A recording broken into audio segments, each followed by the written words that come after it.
Volcanes, bosques y estufas de Michoacán. Por más de un mes debajo del maizal, las entrañas de la tierra se habían revuelto sin alivio en algún lugar de la meseta purépecha de Michoacán. En el pueblito de San Juan Parangaricútiro, miembros de la comunidad indígena purépecha se habían casi acostumbrado ya a los retorcijones de un suelo que, bien sabían, era de altísima actividad. Hay unas 1.400 formaciones volcánicas entre los estados de Michoacán y Guanajuato. Aunque en los últimos días la tensión iba aumentando, se empezaban a levantar vapores que presagiaban un alivio violento del suelo en cualquier momento. Y como si los sismos los hubiesen arrastrado a sacudidas, se veía ya la presencia de los medios de comunicación y de la gente de ciencia en el sector. No se había registrado antes nunca el nacimiento de un volcán en tierra continental, entonces era de esperar tanta atención de citadinos aficionados, periodistas y profesionales de la geología. Un día de esos, Dionisio Pulido notó grietas que habían aparecido en los campos. Notó también negros humos que se elevaban y el calor que emanaba de unos fuegos que iban a encontrar pronto su agujero de salida. El 20 de febrero de 1943, la Tierra erupcionó al fin expulsando lava y ceniza por doquier. Todos los habitantes de San Juan Parangaricútiro y de los otros poblados cercanos, junto a los visitantes y los curiosos, abandonaron la zona en los próximos días, semanas y meses, antes de que les alcanzase la lava. Ante los ojos expectantes de todo el mundo, las lentes de cámara y los lienzos de pintores, el nuevo monte creció estrepitosamente, casi 50 metros en un día, 200 metros en 4 meses, 365 metros en 8. La Tierra había dado a luz al cono de ceniza Paricutín. En los más de 9 años que duraron las erupciones, la lava y la roca volcánica se abrió paso por lo que fueran todos los pueblos cercanos. Apenas quedan hoy vestigios enterrados entre la roca volcánica de lo que un día fueron esas calles y casitas de la zona. Es famosa todavía la vieja iglesia del Templo del Señor de los Milagros, cuyo campanario sobresale aún de entre la lava solidificada. Los habitantes del viejo San Juan Parangaricútiro se vieron forzosamente desplazados y empezaron un nuevo pueblo a unas decenas de kilómetros al sudeste de su anterior hogar, en lo que era una hacienda. Así es que Nuevo San Juan Parangaricútiro se fundó con bastante apuro hace unos 80 años. Hoy, Nuevo San Juan, pueblo danzarín y musical en el que locales y peregrinos entran bailando al nuevo santuario del Señor de los Milagros, es una cabecera municipal con unos 16.000 habitantes. La forestal es su principal actividad económica. Lo que un día fue recolección de leña en los bosques colindantes del nuevo asentamiento, hoy es una industria comunitaria que cubre desde viveros y plantación de pinos hasta la producción de madera y muebles. Su especial cuidado a la sostenibilidad de la actividad, su manejo forestal y reforestación y su modelo de producción son bien conocidos y son referencias para muchas otras comunidades de México. Para 1984, la comunidad definió que las utilidades generadas por el aserradero que empleaba a 26 personas serían reinvertidas en nuevos proyectos para generar más y mejores empleos. Para 2022 ya cuentan con 11 empresas comunitarias que generan más de 1.000 empleos al año. Hay aserradero, fábrica de muebles, resineras, embotelladora de agua, invernaderos de arándanos, plantaciones, empresas ecoturísticas, entre otras. El manejo forestal sustentable de sus bosques ha generado beneficios económicos, sociales y ambientales que han impulsado el desarrollo de la comunidad. Ninguna decisión es tomada de manera unilateral, porque la comunidad se organiza con una asamblea general de comuneros en las que participan alrededor de 1.254 personas comuneras y es el máximo órgano para la toma de decisiones. Durante la década de 1990 y los primeros años del nuevo siglo, la comunidad entabló relaciones con un equipo científico especialista en materia de geografía, manejo forestal y biodiversidad. Los miembros del equipo provenían principalmente de la UNAM y su objetivo era llevar a cabo aquello que se llamaba investigación participativa, con el fin de optimizar el uso de la tierra en las inmediaciones de Nuevo San Juan para hacerla sostenible y conservar su biodiversidad. El equipo sabía que las comunidades indígenas y de campesinos en México tienen acceso a alrededor del 80% de los bosques templados y tropicales del país, y que el manejo de esos recursos es central para la conservación de la biodiversidad, por lo que decidieron trabajar con la comunidad de Nuevo San Juan como un modelo de lo que podría ser en tantos otros sitios en el futuro. Por su parte, algunos miembros de la comunidad de Nuevo San Juan, con interés en el futuro de su industria principal, la maderera, buscaban que la relación con los científicos les diera herramientas para mejorar el rendimiento de sus actividades forestales. Pero no solo eso, sino que además la comunidad quería colaborar con los científicos para explorar nuevas maneras de gestionar sus recursos naturales de manera sostenible, tanto económica como ecológicamente, así como explorar qué otros productos que no sean la madera podrían comercializar. La razón de esta búsqueda de diversificación es que, tras la firma del Tratado de Libre Comercio de América del Norte en 1994, los ingresos de la comunidad se habían reducido en 25% de la noche a la mañana por la caída del precio de la madera en el mercado. Fue con esos objetivos declarados, de parte y parte, científicos y comuneros, que la relación entre los comuneros y los investigadores se desenvolvió en los próximos años.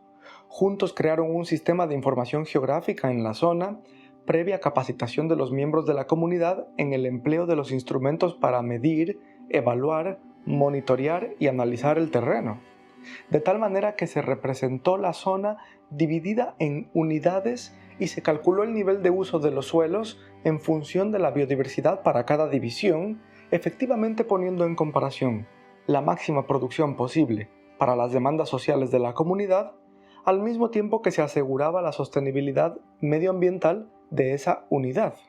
Las alternativas al uso maderero de la tierra fueron propuestas en conjunto, en asambleas de comuneros e investigadores. Los mismos científicos llamaron a estas reuniones un proceso de enseñanza-aprendizaje bidireccional, o sea, donde tanto la comunidad como el equipo científico estaban aprendiendo cuáles serían las mejores alternativas para cada zona. Además, el equipo científico llevó a cabo actividades formativas en ecología, cartografía, estudios de suelos y gestión de la vida silvestre para delegados de la comunidad que luego a su vez formaban a otras personas del pueblo. Como resultado de la colaboración, en Nuevo San Juan se inició, entre otras cosas, un programa de reproducción de ciervos de cola blanca que, además de ser un animal muy importante para la ecología de los bosques, favorecía al ecoturismo. Y es precisamente el ecoturismo una de las actividades económicas alternativas que encontraron los participantes. Se iniciaron igualmente programas de reproducción de especies endémicas de aves y mamíferos para restablecer su densidad poblacional y aprovechar sus productos derivados. Donde inicialmente podía parecer que esas aves y mamíferos no tenían importancia para el problema económico de Nuevo San Juan, el equipo técnico de comuneros empezó a tomar en cuenta el rol ecológico de esas criaturas en dispersar las semillas en los bosques, polinizar las plantas y controlar las plagas. Finalmente, el sistema de información geográfica permitió continuar con la explotación de los mismos 100.000 metros cúbicos anuales de madera que explotaban antes, pero ahora bajo un plan del uso de la tierra que dictaba dónde se debe talar y dónde se debe reforestar en función de la conservación y supervivencia del ecosistema. Un proyecto colaborativo como el que tuvo lugar en Nuevo San Juan para Angaricútiro es testimonio de la posibilidad de que la investigación sea en beneficio de la ciencia, en este caso de la geografía y la ecología, al mismo tiempo que beneficia a la comunidad en donde se practica esa ciencia. Desde el punto de vista científico, se aumentó la disponibilidad de datos espaciales sobre recursos naturales en el área. El programa facilitó numerosas decisiones locales al incorporar las ideas de la comunidad acerca de actividades de manejo apropiado del bosque y estrategias diversificadas de producción. El papel activo de la comunidad en la recolección de datos les permite poseer, más información sobre su territorio y desarrollar herramientas para reclamar, proteger y obtener beneficios. Otro caso de colaboración entre científicos y tecnólogos de la UNAM y otras organizaciones gubernamentales y no gubernamentales con las comunidades indígenas de la meseta purépecha de Michoacán es el de las llamadas estufas ecológicas o estufas eficientes que se han implementado en las zonas rurales de la meseta desde hace más de 30 años. Estas estufas han tenido varias iteraciones en búsqueda de alcanzar cada vez una mayor eficiencia térmica con una mejor usabilidad para el contexto específico de las comunidades. Igual que en el caso anterior, en el que científicos y comuneros buscaban el balance entre la actividad económica y la biodiversidad, en este caso el balance que se ha buscado es entre la mayor eficiencia posible de la estufa, la necesidad de sacar los humos de las cocinas, la necesidad de que se fabrique con materiales accesibles y los hábitos de uso reales en las cocinas de la meseta. Tómense el ejemplo de una de las iteraciones de estos aparatos, la estufa Pazzari. Así nos cuentan unos académicos de dónde proviene la Pazzari y cómo la adecuación e innovación de la estufa está sujeta al balance que hemos mencionado. La estufa Pazzari, que en la lengua purépecha significa la que guarda, haciendo referencia al calor que guarda, así como a que conserva la salud y cuida los bosques, es el resultado de un proceso participativo de innovación. Es un diseño mejorado de la estufa Lorena, llamada así por los materiales de construcción utilizados, lodo y arena, creada por el pueblo guatemalteco. Utiliza el mismo principio de construcción in situ y logra mayores niveles de eficiencia termodinámica y de adopción entre las usuarias. Además, disminuye el tiempo de construcción y aumenta la durabilidad de la estufa combinando materiales locales y materiales comerciales.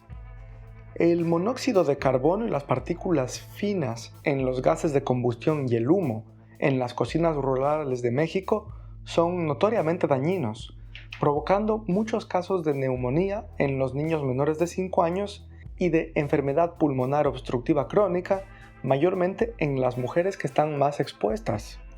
Las estufas Pazzari cuentan con una chimenea que expulsa esos humos fuera de la vivienda, por lo que los riesgos a la salud disminuyen notablemente.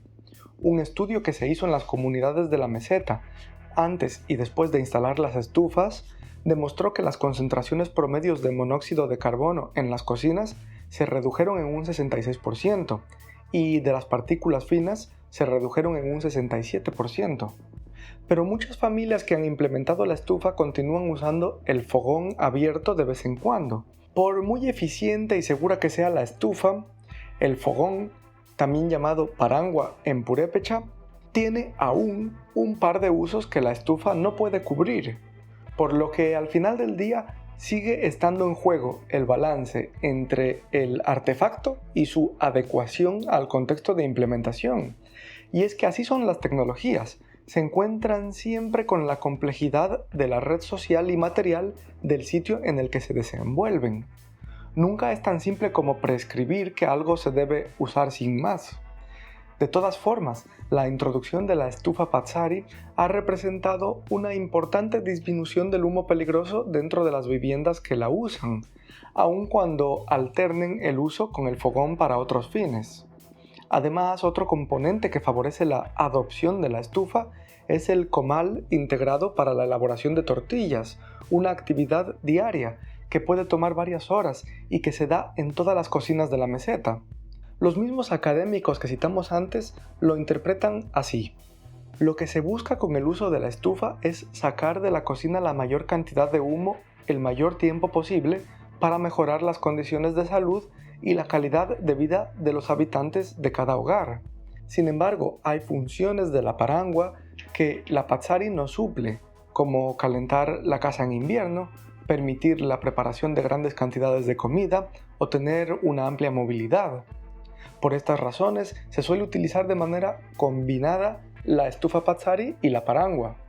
Las prácticas de innovación son desarrolladas tanto por las usuarias de las comunidades como por los investigadores, técnicos y facilitadores. El conocimiento científico-tecnológico se puso en juego en el diseño y resolución de problemas termodinámicos, pero también fue indispensable la aportación de usuarios, quienes son los que mejor conocen sus prácticas cotidianas, especialmente en el uso diario de la estufa o del fogón. Lo que tienen en común los dos casos que hemos comentado es que son proyectos científico-técnicos que, al encontrarse con la cotidianeidad de las personas de carne y hueso, con sus necesidades y situaciones reales, tienen necesariamente que adecuarse y cambiar, y en cierta medida terminan también cambiando a las personas y sus hábitos. En verdad que son proyectos de ciencia y tecnología en los que todas las partes involucradas tienen que amoldarse a las situaciones. Son además, desde el punto de vista académico, investigaciones participativas y tecnologías sociales. En el video de hoy discutiremos las meditaciones que hay detrás de estos ejemplos desde la perspectiva latinoamericana. Veremos los retos de la política científica y tecnológica en las claves del contexto latinoamericano y algunas soluciones que se han propuesto desde nuestras latitudes. Todo esto lo haremos referenciando los aportes de varias autoras y autores en un interesante libro que se publicó en 2014 llamado Perspectivas latinoamericanas en el estudio social de la ciencia, la tecnología y la sociedad. Así que quédate para escuchar en qué consisten algunas de esas perspectivas sobre la compleja relación entre la ciencia, la tecnología y la sociedad en América Latina. El dilema latinoamericano con la ciencia y la tecnología. ¿Por qué la política científica y tecnológica habría de ser distinta en Latinoamérica que en otros lugares? ¿Por qué el estudio social y filosófico de la ciencia y la tecnología habría de ser específico para nuestra región? ¿No es acaso la misma ciencia y la misma tecnología que en el resto del mundo? Bueno, estas son preguntas que gente de la política y de las universidades se han hecho por muchos años.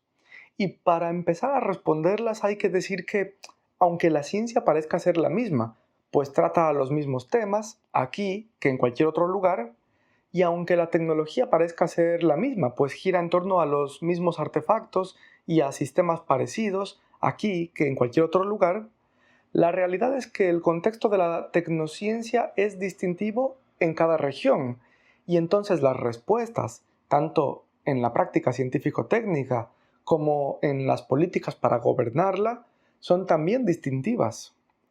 Es que la realidad social y las necesidades, las restricciones y los recursos disponibles, la dominación de unos países sobre otros, las culturas locales y un sinnúmero de cosas más, son en efecto diferentes aquí que allá. Siempre se habló de la universalidad de la ciencia y de la transferencia tecnológica como dos obviedades, pero entre más se indaga en los contextos latinoamericanos, más uno cae en cuenta que la pretendida universalidad no se aplica en todas las latitudes y que la tan esperada transferencia se da sobre las bases de un mundo profundamente desigual.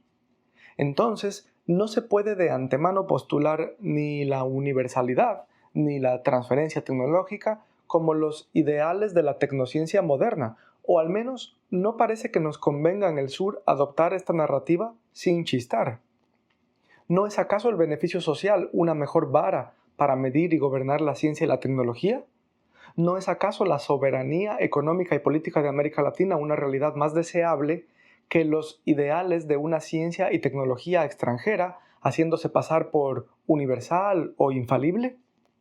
Estas métricas alternativas puede que interesen más en el contexto latinoamericano, por lo que vale la pena cuestionar las suposiciones que nos vienen de fuera.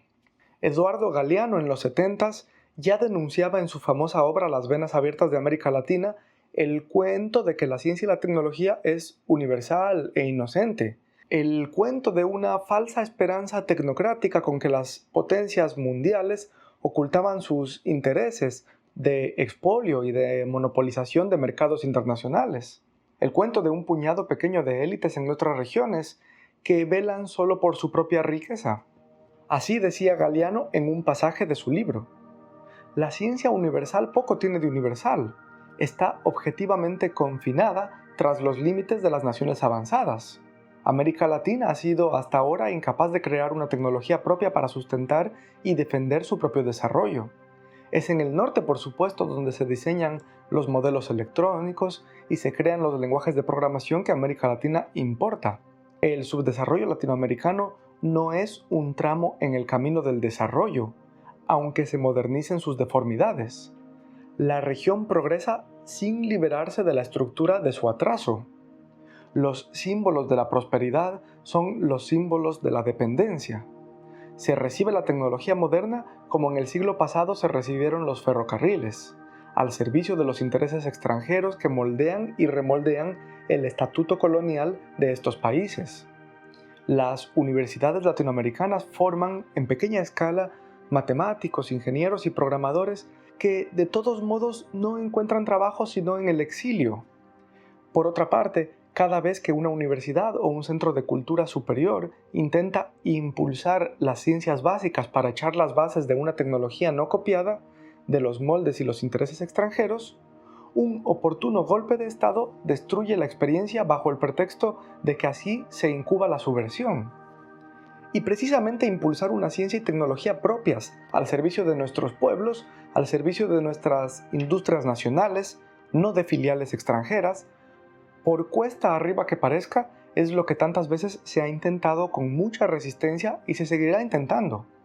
Todo esto dependiendo de la tendencia de los gobiernos en cada país, dependiendo incluso del nivel de integración de las infraestructuras públicas en nuestro subcontinente. Aunque vale decir que oportunistas de toda índole, desde los vendedores de las patrias hasta los técnicos de las filiales extranjeras con ayuda de las ONG del norte, han intentado siempre por su parte cooptar estos esfuerzos de la ciencia y la tecnología y la infraestructura para ponerlas al servicio de sus multinacionales.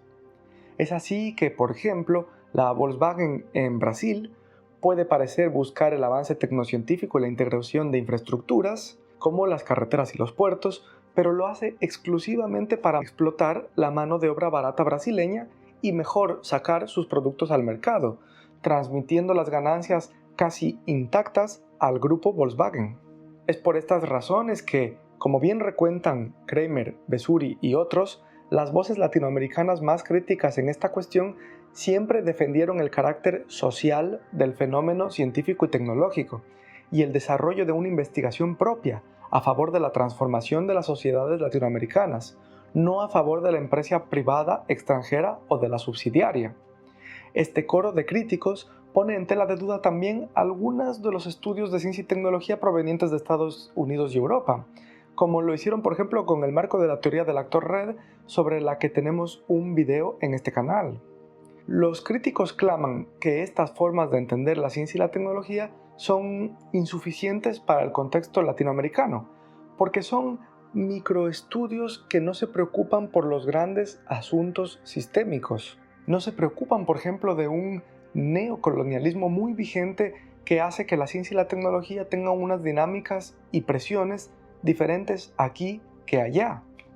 Quienes por otro lado hablan de una misma ciencia y tecnología en todas partes y defienden la entrada y salida sin límites de conocimientos y artefactos, no toman en cuenta la dependencia y comercio desigual, ni la división del trabajo global, donde unos países son prácticamente vistos como fuerza de trabajo barata y minas de cobre, oro o litio, y otros países son los jefes y los bancos de todos los demás. No toman en cuenta tampoco que hay cooperación en ciencia y tecnología que, en la medida de lo posible, sí beneficia a ambas partes, y hay, por otro lado, tratos desiguales que a la larga benefician enormemente al norte en detrimento del sur. Quizás esta es la razón por la cual la indagación sobre la ciencia y la tecnología en América Latina siempre fue muy política y práctica, mientras que en los centros de poder siempre tendió más a lo idealista y a lo romántico. Y es que con el fin de las dictaduras alimentadas por Estados Unidos en la segunda mitad del siglo XX, y que habían declarado la guerra directa contra cualquier organización de la clase trabajadora y campesina en varios países de Latinoamérica, el retorno a la democracia un poco entre comillas, supuso nuevas herramientas de coerción económica y en consecuencia de dominación científica y tecnológica. la alianza de los países imperiales, cambiaron el entrenamiento de torturadores en la Escuela de las Américas por los ajustes estructurales del FMI y por las condiciones suculentas para el capital extranjero del Banco Mundial o del Banco Interamericano de Desarrollo. Es así como durante los 80s y 90s las políticas públicas de ciencia y tecnología en Latinoamérica tendieron a favorecer los dictámenes de Washington para el festín de Wall Street en Nueva York. Adriana Murguía les llama élites tecnopolíticas a los economistas y tecnólogos que supervisaron la extracción del valor científico-técnico desde América Latina hacia el norte y supervisaron también la penetración con alfombra roja de los productos y procesos científico-técnicos en el sur, a costa de la industria local y del sector público local. Estas élites tecnopolíticas han encabezado los ajustes necesarios para que la poca ciencia y tecnología de nuestra región se ponga al servicio de otros con la fuga de cerebros y la fuga de minerales y metales y petróleo, y la mucha ciencia y tecnología de otras regiones se introduzca en nuestros mercados, pero muy bien cerrada en cajas negras protegidas con patentes, royalties, licencias, términos de servicio y demás artilugios del intercambio desigual. Donde los estudios de ciencia y tecnología europea hablan ya de una democratización de la ciencia y de la experticia de la ciudadanía, Murguía nos recuerda que en América Latina la única experticia que se escucha desde los gobiernos obedientes es la experticia de las élites tecnopolíticas encargadas de lubricar el avance del norte sobre el sur. Si no, ¿cómo se podría explicar que, por ejemplo, Google y Facebook puedan extraer sin límites los datos de nuestro subcontinente, intervenir con sus burbujas de información sesgada en nuestra política, vigilar a toda la población latinoamericana, posicionar el contenido y la publicidad que decidan frente a nuestros ojos y, como cereza en el pastel de la ganancia, vendernos luego sus tecnologías y servicios hechos con los brazos de algún otro país también explotado y al precio especial de todo más caro? Desde el punto de vista de la ciencia, la explotación que se hace en estas dinámicas internacionales es la de los saberes y conocimientos de unos para el disfrute de otros. Kramer y Zuckerfeld llaman a este fenómeno explotación cognitiva, es decir, la apropiación de conocimientos ajenos con fines de lucro. Normalmente estas relaciones de explotación ni siquiera ocurren de manera coercitiva, sino que ocurren con el consentimiento de ambas partes, la que explota y la explotada. Se forman estructuras que naturalizan esta explotación y la pintan bajo la luz del trabajo para instituciones o empresas con componente extranjero, o bajo la luz de la filantropía y la cooperación para el desarrollo internacional, o incluso a través del uso masivo de tecnologías que en principio parecieran mejorar la calidad de vida de las personas, pero luego se sabe que están extrayendo conocimientos para su propio beneficio. América Latina está atravesada por estas formas de explotación cognitiva, y Kramer y Zuckerfeld se han dado el trabajo de categorizarlas en 4 tipos para que estemos más atentos de cómo operan en nuestra vida cotidiana y al nivel de nuestra región. El primer tipo es el de la explotación cognitiva de conocimientos científicos, que se encuadra dentro de la problemática más general de las relaciones entre la producción y el uso de los conocimientos científicos. Algunos conocimientos aplicables no son aplicados a escala local, pero sí internacional, y el conocimiento que producen los investigadores de países periféricos en el marco de grandes redes transnacionales es industrializado en los países centrales, que son quienes coordinan dichas redes. Segundo, la explotación cognitiva de conocimientos tradicionales es la que tiene por objeto a aquellos saberes y conocimientos culturalmente compartidos por el grueso de los miembros de una comunidad. Un ejemplo de este tipo de explotación muy conocido para nosotros es cuando técnicos de una empresa petrolera, en particular los químicos, llegan al lugar y observan prácticas curativas y ancestrales y se sorprenden de sus resultados en la aplicación terapéutica.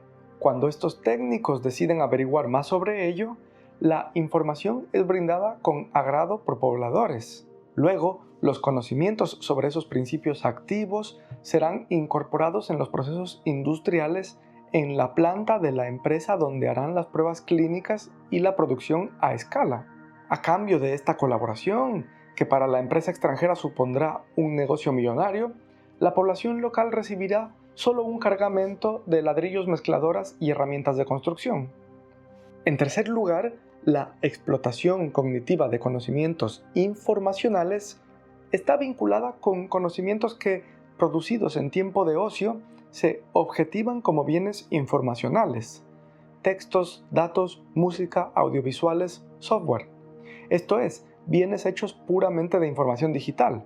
Este proceso se acompaña con discursos en favor de la libertad, la producción colaborativa y otros discursos para obtener el beneplácito de las redes de programadores que contribuyen con fragmentos de código informático a aumentar la renta de las firmas.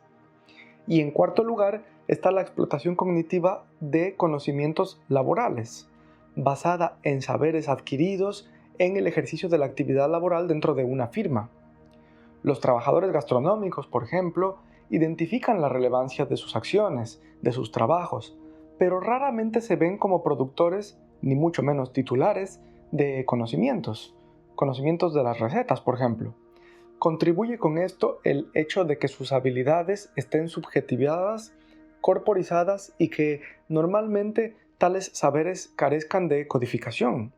Los apropiadores, en cambio, reconocen perfectamente los saberes que deben sistematizar y replicar para explotar esos conocimientos laborales. Los retos para una tecnociencia propia. Como se ve, los retos para una ciencia y tecnología propia y beneficiosa para la región son grandes y variados, y solo hemos mencionado algunos de ellos para ilustrar el punto del dilema latinoamericano. Desde las políticas de la ciencia y la tecnología, el recorrido para salvar estos obstáculos es arduo, pero debe empezar por algún lugar. En el libro de las perspectivas latinoamericanas del que hablábamos, algunas autoras y autores señalan qué obstáculos son esos y otros indican posibles soluciones desde nuestras latitudes. En esta sección comentaremos un par de esos obstáculos y en la siguiente sección un par de esas soluciones. Un obstáculo frecuente es la concepción que se tiene de innovación en las instituciones y ministerios, porque en base al modelo de innovación que se pregona, se hacen las políticas de ciencia, tecnología e innovación. Por innovación nos referimos tanto a los procesos de avance científico como tecnológico. Lo más común es encontrarse con un modelo lineal de innovación, el cual proviene de la tradición de la economía neoclásica, según la cual la ciencia y la tecnología avanzan porque una inventora, un inventor, un científico tienen una idea brillante que un empresario u organización hacen realidad con la ayuda de la financiación de los banqueros. Como bien explican Carlos García y colegas, este modelo defiende que la innovación siempre sigue los pasos desde la investigación en ciencias básicas, seguida de la investigación aplicada y desarrollo, pasando por la producción, la difusión y la implementación de tecnologías. Todo muy lineal. Este modelo de innovación tiene varios problemas. Uno tiene que ver con su entendimiento simplista del surgimiento y cambio científico-técnico. Por cierto, tienes un video en el canal que explora este tema más a fondo. Pero el otro problema es lo que el modelo implica para la política pública de ciencia y tecnología. Implica que la innovación es solo producto del conocimiento científico, tecnológico, y por tanto que cualquier otro tipo de conocimiento y experticia son inútiles. E implica también que la innovación se da principalmente por un libre mercado en que supuestamente capitalistas se ven incentivados mágicamente a hacer que las ideas prometedoras de las personas innovadoras se hagan realidad. Por supuesto, ambas suposiciones son muy limitadas. En efecto, la innovación ocurre en una red de relaciones sociales en las que hay algo más que ciencia pura y aplicada, y el mercado por sí solo es insuficiente para desarrollar una ciencia y tecnología propia y avanzada, como bien lo ha demostrado el caso de América Latina, donde la simple oferta y demanda no han cumplido las promesas del evangelio de la economía neoclásica. Además, hemos visto ya que el imperialismo y las relaciones de dependencia complican mucho el supuesto del curso natural de la innovación lineal. Otro modelo es el del enfoque evolucionista de la innovación, según el cual tanto la ciencia como la tecnología son productos de variaciones y selecciones histórico-sociales. Este modelo no asume una racionalidad completa de todos los actores como sí lo hace el modelo lineal. En el canal tienes también un video que discute en profundidad la concepción tecnológica desde el enfoque evolucionista. Pero vale decir aquí que este es un poquito más sofisticado que el modelo lineal de la innovación, porque al menos toma en cuenta el hecho de que, dejadas a la buena de Dios, la ciencia y la tecnología no surgen por sí solas sin más mecanismos que la buena voluntad del capital privado.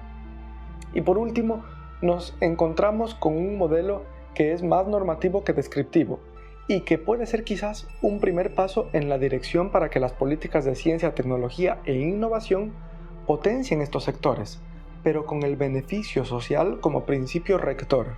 Este modelo es el que Carlos García y otros llaman un modelo social de innovación. El modelo social defiende que las innovaciones deben orientarse a la solución de problemas sociales y a la satisfacción de las necesidades humanas. Este modelo acepta que las fuentes de la innovación no son solo la investigación básica en la universidad y su paso a la investigación aplicada en la empresa privada, sino todas las iniciativas que produzcan conocimientos y artefactos en cuanto que aquellos sirvan al bienestar socioecológico. Es decir, que esos conocimientos y artefactos no se guían por la competición y la propiedad privada accesible solo a los dueños de patentes y demás, sino que son productos accesibles por todas las personas que los necesitan, son transferibles, son prácticos y reproducibles como eran, si lo recuerdas, las tecnologías convivenciales de Ivan Illich de las que hablamos la vez pasada. Entonces, elegir el modelo de innovación adecuado es uno de los retos, y hay otros modelos además de los que he mencionado aquí.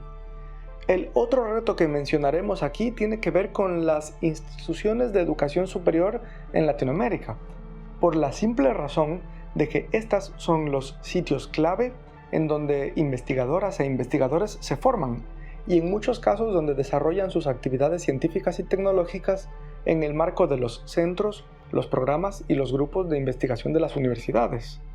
El obstáculo que se presenta en este contexto es el de la creciente comercialización de la educación superior, que implica uno o más de los siguientes fenómenos: educación como servicio y fines de lucro, tecnología privatizada, lógica gerencial en la administración de profesores y estudiantes, controles que ahogan la investigación básica y arriesgada, y otros. Y es que, como bien señalan Enrique Martínez y Adriana Ciancone, la comercialización de la educación superior se refiere tanto a la consolidación de proveedores privados de la educación en sí, como a la lógica lucrativa aplicada a todas las esferas de la universidad, la ciencia y la tecnología. Y es que en los últimos años, incluso las universidades públicas han adoptado lógicas de mercado por la presión externa de la liberalización de todas las esferas del estudio, la ciencia y la técnica.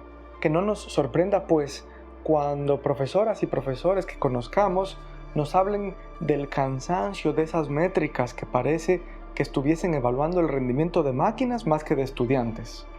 O que no nos sorprenda la frustración de las personas en formación cuando el conocimiento les es vendido como servicios modulares que se supone deben acoplar y gestionar como si fuesen microempresas.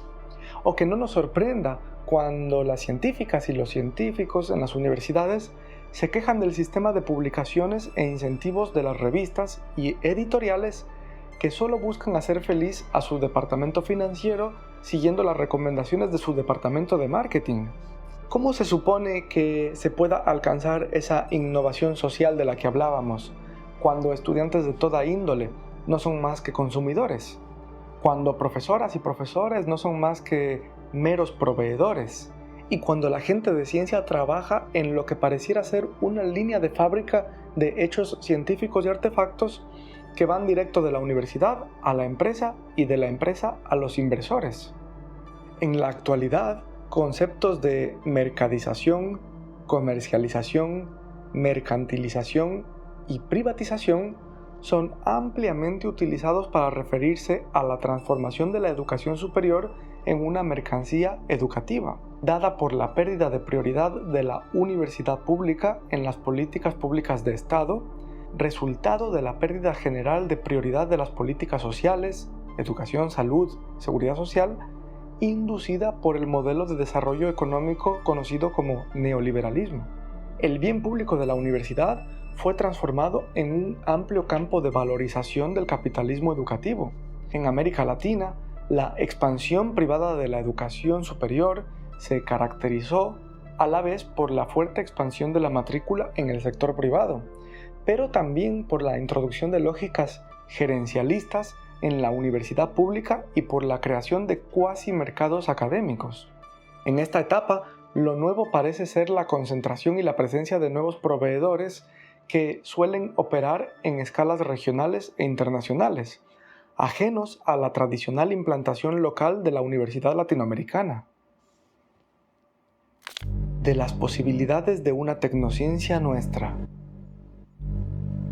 Muchas de las ciencias y tecnologías contemporáneas, por su escala tan grande, requieren de altísima coordinación entre equipos interdisciplinarios, un buen nivel de formación y de postdocs, universidades con grandes bibliotecas, laboratorios con aparatos e insumos de última generación, tecnologías digitales de punta e infraestructuras de la comunicación, y tantas otras cosas más. Estas son solo accesibles muchas veces a las universidades más grandes. Hay proyectos que por su tamaño y complejidad no pueden siquiera plantearse sin la forma pública, sin políticas públicas que favorezcan la innovación científica y tecnológica, sabiendo que una línea de investigación podría no rendir los frutos esperados o podría tomar décadas en despegar. Casi nadie más que los estados pueden darse ese lujo de la paciencia y la inversión a larguísimo plazo.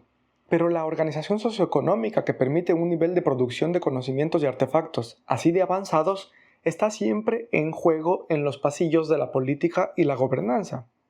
Sin embargo, hay posibilidades de investigación e innovación que en principio no son tan demandantes de recursos masivos y dispositivos de punta, y por tanto se pueden llevar a cabo también en centros de investigación más pequeños o universidades con menos recursos.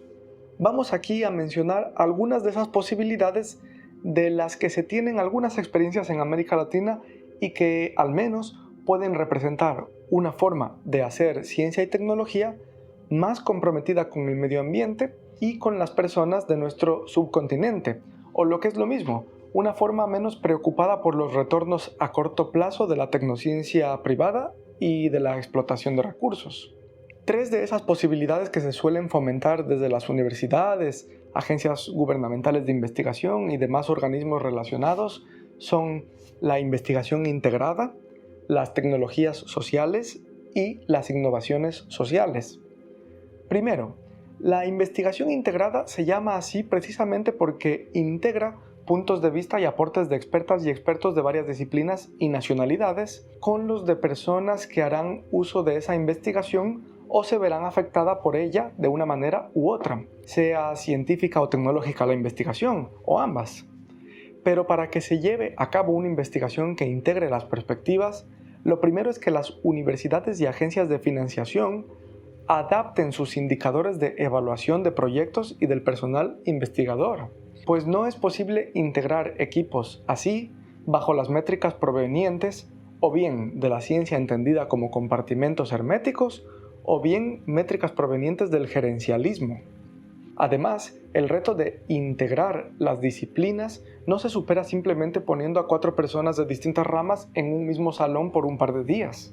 Más bien, una integración significativa solo puede darse cuando las diferentes ramas que han decidido colaborar presentan sus métodos y marcos teóricos de tal manera que se salven las distancias y se consiga realmente una síntesis de los conocimientos en búsqueda de la emergencia de algo nuevo. Esta posibilidad se ve obstaculizada por el sistema actual de ciencia y tecnología en el cual se proyecta un cronograma rígido para conseguir el financiamiento y luego se mide el rendimiento con números de publicaciones y patentes. Se necesitan nuevas formas de estudio, nuevos currícula, que prevén más tiempo para obtener tanto mejores bases disciplinarias como conocimientos adicionales de otras disciplinas y experiencias en investigaciones integradas. Una manera para que la investigación integrada realmente sea aceptada en el nivel institucional sería desarrollando de manera suplementaria nuevas formas de evaluación de esa actividad. La investigación integrada puede implicar diferentes enfoques, métodos, personas y grupos. También pueden distinguirse varios modos cognitivos: aditivo cuando se suman enfoques, combinatorio cuando se combinan dos o más perspectivas de análisis, pensamiento sistémico cuando, por ejemplo, se trabaja en modelos del sistema Tierra con sus feedbacks. La investigación integrada supone también una cooperación entre diversas ciencias naturales y sociales, algo que ya es difícil entre las ciencias sociales y naturales por separado.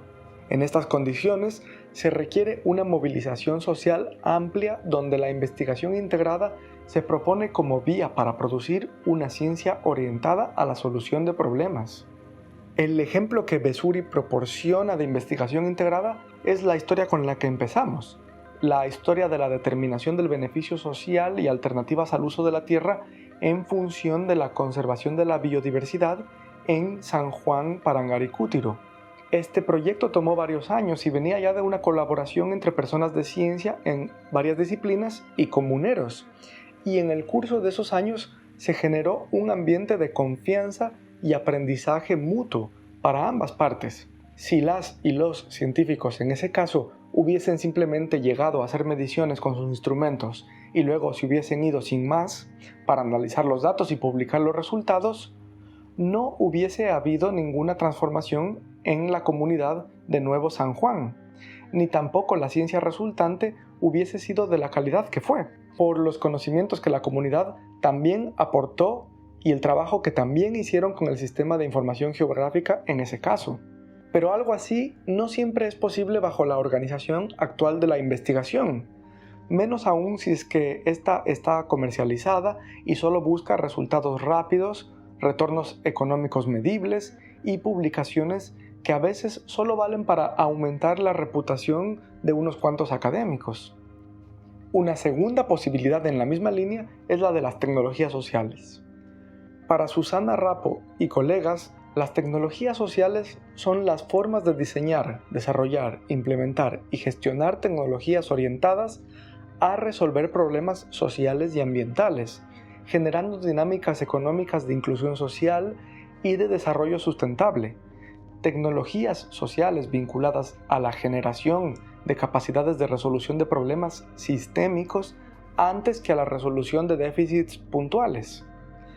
La orientación a resolver problemas socioecológicos sistémicos es una característica muy importante de este movimiento tecnocientífico, porque es lo que lo diferencia de la paliación de un síntoma social problemático por medio de, digamos, la mera filantropía caprichosa de algún rico o la labor selectiva de alguna ONG que, cobrando millones, solo atina a hacer una triste reunión de autoayuda comunitaria.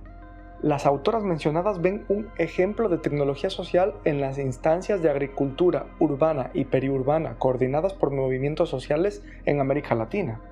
Dichas experiencias pueden ser observadas como sistemas agroecológicos de experimentación e innovación tecnológica para un uso intensivo y eficiente de los recursos disponibles orientados a la construcción del derecho a la alimentación y la soberanía alimentaria, donde se intercambian conocimientos, muchos de ellos tradicionales y asociados a los espacios locales, con conocimientos científico-tecnológicos para producir alimentos inocuos y suficientes en un contexto de crisis socioeconómica y ambiental. Y por último tenemos las innovaciones sociales o interculturales. La innovación social se refiere a la comprensión y producción de conocimientos y técnicas que abordan problemas sociales y ecológicos con la distinción de que reconoce que las prácticas de innovación no son monopolio de la academia, sino que emergen en otros contextos también. Y no solo lo reconoce, sino que lo aprovecha, pues las diferentes culturas envueltas en una iniciativa de innovación de este tipo, incluyendo la cultura científica, aúnan fuerzas para llegar a las mejores soluciones posibles en cuanto a qué conocimientos y artefactos son necesarios para resolver un problema dado dentro de las limitaciones del contexto dado. El reconocimiento de que otras comunidades, además de la científica y la de tecnólogos, son también capaces de innovar, no significa que todo lo que se proponga sea igual de valioso, ni de una parte ni de la otra. No se trata pues de un relativismo en el que todas las ideas son igual de valiosas, razonables o plausibles. El valor se decide en el proceso de innovación social en sí, en el que grupos de actores reúnen sus sistemas de validación de conocimientos y los ponen a prueba ante una realidad material que siempre tiene algo que responder. Se trata entonces de una apertura de todas las partes interesadas a obtener la mejor solución para el problema tal y como es, tal y donde existe, en las condiciones con las que se da. En términos epistemológicos, las prácticas de innovación social que resuelven algún problema y por lo tanto que obtienen beneficios sociales deben presuponer creencias válidas, aunque esa validez no debería juzgarse con base a criterios universales, sino con base en los criterios de validez epistémica propios de la práctica en cuestión. Pero si una práctica de innovación no movilizara conocimientos legítimos, difícilmente obtendría una resolución de algún problema. Entonces, la innovación social toma conocimientos de todas las partes, toma técnicas de todas las partes, pero aquellas que tienen sentido en el contexto de la práctica dado, aquellas que han sido validadas en sus respectivos sistemas sociales como verdaderos, como hechos, como artefactos, como útiles, pero que en el contexto de la práctica se aplican con éxito. Y por lo tanto, el otro caso con el que inició este video, el de las estufas ecológicas Pazzari, es un caso de innovación social. En el contexto de utilización en la meseta purépecha, la estufa fue adaptándose y mutando hasta resolver un problema real, y la forma que ha adaptado el aparato es producto de relaciones sociales interculturales, una síntesis entre la cultura de innovación de las comunidades de implementación y la cultura científico-técnica de expertas y expertos, más la cultura de esos hábitos diarios de las personas que realmente están usando esas cocinas. Este juego intercultural, más productivo que antagónico, es el que ha resultado en la innovación social que hoy conocemos como estufa ecológica. En otras palabras, el resultado no proviene solo del agregado de contribuciones al diseño del artefacto, sino también de interacciones interculturales productivas. La innovación entendida en sentido amplio, basada en prácticas que permiten cambios significativos en las actividades de los miembros de determinadas culturas, resulta de nuevo conocimiento generado a partir de la interacción entre agentes que aportan diferentes puntos de vista y distintos tipos de conocimiento, para abordar y resolver problemas específicos. En el caso que hemos analizado, se trata de la resolución de problemas, en primer lugar, de salud, que se resuelven mediante la expulsión de los gases fuera de la cocina, lo cual es un aporte técnico convencional. En segundo lugar, de eficiencia termodinámica, al generar una misma cantidad de calor con menos leña, lo cual proviene de una aportación científico-tecnológica. Y en tercer lugar, resuelve un problema ecológico, dado que los usuarios consumen menos leña causando menor depredación de los bosques. La innovación no debe ser entendida como el artefacto, la estufa, sino que el centro de atención y de análisis debe ser la práctica de innovación, la cual tiene como condición de posibilidad la interacción entre el conocimiento científico-tecnológico y el conocimiento local.